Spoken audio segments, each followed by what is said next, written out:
Fala pessoal, tudo bom? Eu sou o Gustavo, editor do Porquê. Eu sou Mauro, economista do Porquê. E começa agora mais um... Economia Tudo.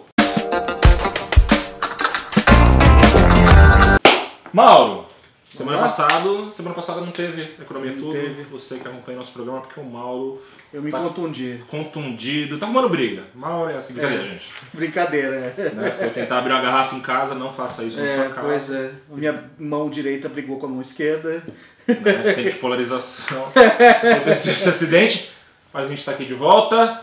Já sabemos quem será o novo presidente do Brasil em 2019, Bolsonaro, presidente eleito agora no Brasil. Sim. Vamos falar de economia? Vamos. O que vai acontecer agora? O Bolsonaro, no plano de governo dele, tem várias diretrizes lá. Várias diretrizes, Não tem o projeto em si. Não tem nada muito específico. De como vai chegar nessas diretrizes de arrumar o fiscal, acabar com a corrupção, blá, blá, blá, blá. Eu acho que a campanha presidencial era para a gente detalhar propostas, ter debate. Infelizmente não aconteceu. Vamos aqui se ater então ao discurso dele. Assim, infelizmente não aconteceu. Acho que de todos os lados falou-se pouco de propostas. Sim. Ele também não participou de debates, em parte não por culpa dele, então impossibilitou essa discussão. Mas acho que agora é hora de começar a detalhar mais o plano, em particular na economia, né? Ele queira ou não queira, agora vai ser hora dele presidir. Claro. Então, antes de olhar para o discurso da vitória dele, ele tocou em algumas coisas, nada muito específico, mas acho que dá o tom para as discussões que virão ao longo das próximas semanas, né? Certo. Vamos lá então, começando pela política fiscal. Então, isso é super importante, né? Então, ele não deu sinal no discurso, mas o Paulo Guedes chegou a falar de previdência. O que ele fala mesmo é inverter o déficit para superávit. Isso, exatamente. É fácil assim? Não é fácil não. E aí? Ele não deu um horizonte, mas falou que quer fazer isso rapidamente. Exatamente. Não é nada fácil. Então vamos falar rapidamente o que é esse déficit. O Brasil gasta mais do que arrecada. Mesmo sem contar o juro da dívida. Então quando você gasta mais do que arrecada, a dívida começa a aumentar. Exatamente. Então a dívida está numa trajetória muito preocupante. Então precisa inverter isso. De fato, você começar a gastar menos do que arrecada, sem contar juro, que é o tal do primário, né? O tal de fazer superávit primário. Então, mesmo sem contar juro, você começar a arrecadar mais do que gasta, ou seja, justamente para barrar o crescimento da dívida. Ou seja, além de sobrar alguma coisa para pagar os juros da dívida, sobrar ainda alguma... Não necessariamente. Você ter alguma economia para pagar um pouco dos juros e não deixar que a dívida cresça muito rápido. Tá. Você paga chega a pagar alguma coisa da dívida? Sim, um pouco. Mas não necessariamente. Mas assim, a ideia é que você controle a dívida num patamar razoável. E agora não está controlando. Tá.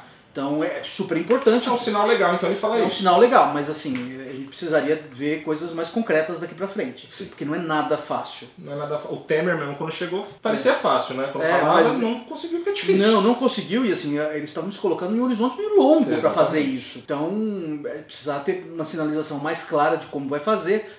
Por que é difícil? Porque, primeiro, muito gasto é amarrado, gasto obrigatório, então não tem muita margem para cortar. Falou que não vai aumentar imposto, então inclusive falando em diminuir imposto, então já tem uma dificuldade aí nesse sentido. E um terceiro ponto que assim, ele não falou no discurso, mas é o elefante dentro da sala, né? Sim.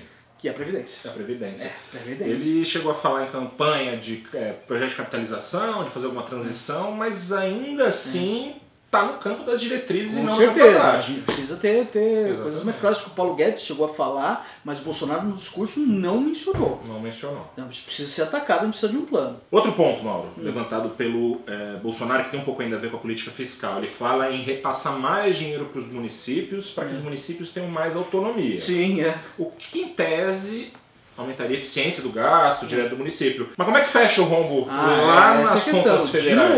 De novo, tem um rombo ali. É lógico que a ideia é boa, você descentralizar isso. Mas ainda você tem um rombo no governo federal, né? Então é complicado também. Então, de novo, assim, a gente não espera que ele de uma vez apresente tudo, mas a gente quer ter mais informação para a gente poder analisar. E parece contraditório algumas coisas, né? No sentido de, bom, a gente precisa virar o superávit, mas vai arrecadar menos. Ou então a gente vai pegar a nossa arrecadação e passar para a cidade. Então, eles estão falando também de diminuir o tamanho do Estado. Isso, exatamente. Então, quer dizer, tudo bem, querem ter menos imposto, vai ter que gastar menos, mas não é tão fácil cortar. Exatamente. Assim, a gente está numa situação fiscal difícil. abrir mão de imposto hoje é complicado. É complicado, E dentro desse cenário de contradições, o Bolsonaro também ficou marcado ao longo da carreira dele política por contradições, porque, bom, no passado ele defendia uma pauta muito menos liberalizante, digamos assim, para usar um termo que ele usa, e hoje ele se coloca como o homem do mercado, o cara que tem uma pauta liberal que promete, assim, melhorar a situação econômica do Brasil. Como esses conflitos se dão no projeto dele? Não sei, e assim, isso é uma coisa realmente preocupante, né? Porque não é só o passado que não sinaliza bem, é que toda hora é uma coisa diferente. Exatamente. Toda hora, o Paulo Guedes fala uma coisa, ele vai lá e desautoriza, fala outra. A gente viu isso no caso da discussão sobre privatização da Eletrobras. Primeiro falou-se em privatizar. Quando ele veio aquele resultado do primeiro turno, super favoráveis, as ações da Eletrobras dispararam, né? E ele depois falou que já não Depois falou, não, é estratégico, não quero que os chineses venham aqui e comprem e tal, despencou. Então precisa de uma diretriz mais clara. Ainda eles estão um pouco patinando nisso, a gente espera uma coisa mais bem definida daqui para frente. Ainda nessas propostas, ele fala de mudança, né?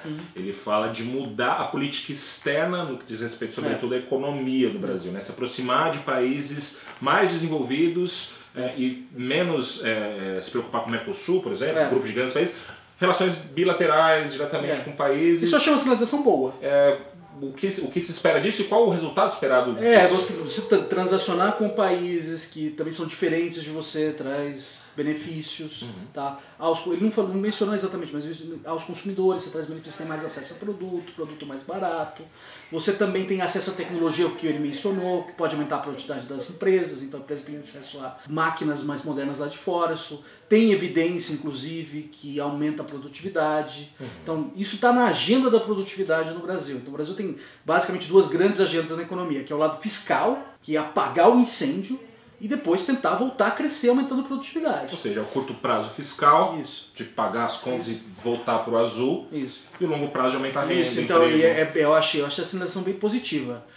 Acho que a minha preocupação é o seguinte, você está num momento ruim de comércio internacional, né? Você tem guerra fiscal dos Estados Unidos com a China, Estados Unidos se fechando, vamos ver, né? Não adianta você abrir sua economia se os outros não quiserem também.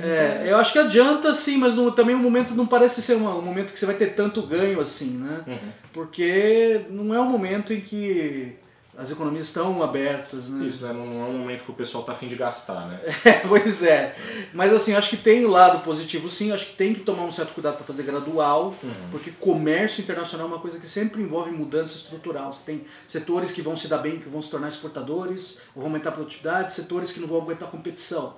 E os trabalhadores eles não se movem imediatamente das firmas que estão morrendo para as firmas que estão em expansão. E aí você pode ter desemprego no meio do caminho, tem que tomar alguns cuidados também. Tem que tomar cuidado, fazer devagar, ter algum tipo de proteção para esses trabalhadores que estão no meio do caminho. Não isso é coisas para se tomar cuidado. E em cima disso tudo que a gente está falando aqui, convido vocês. Tem texto nosso, tem vídeo nosso, mais de um texto nosso falando sobre essa euforia que está rolando com o Bolsonaro. E lembrar que a gente precisa esperar ainda um pouco para ver se é isso mesmo que vai... Duas outras coisas em relação à produtividade que foram mencionadas, mas também sem muito detalhe. Simplificação tributária, impostos mais simples, também super importante. Você fala em unificar alguns impostos. Isso, super importante, mas sem muito detalhe ainda. E desburocratização. Vamos acompanhar, né? Vamos acompanhar, isso a gente vai ver. E você já pode ir vendo no nosso site vários textos sobre todos esses temas e outros temas que... Saindo coisas mais específicas, que a gente espera que aconteça, a gente volta a conversar. Volta a conversar e também tem os textos que a gente fala lá de segurança, educação, enfim, sempre passando pela economia, mas tentando dar uma visão do que está acontecendo no Brasil. Por enquanto, conto com você, conto com a sua inscrição lá. Toca o sino. E até a próxima. Abraço, pessoal. Valeu.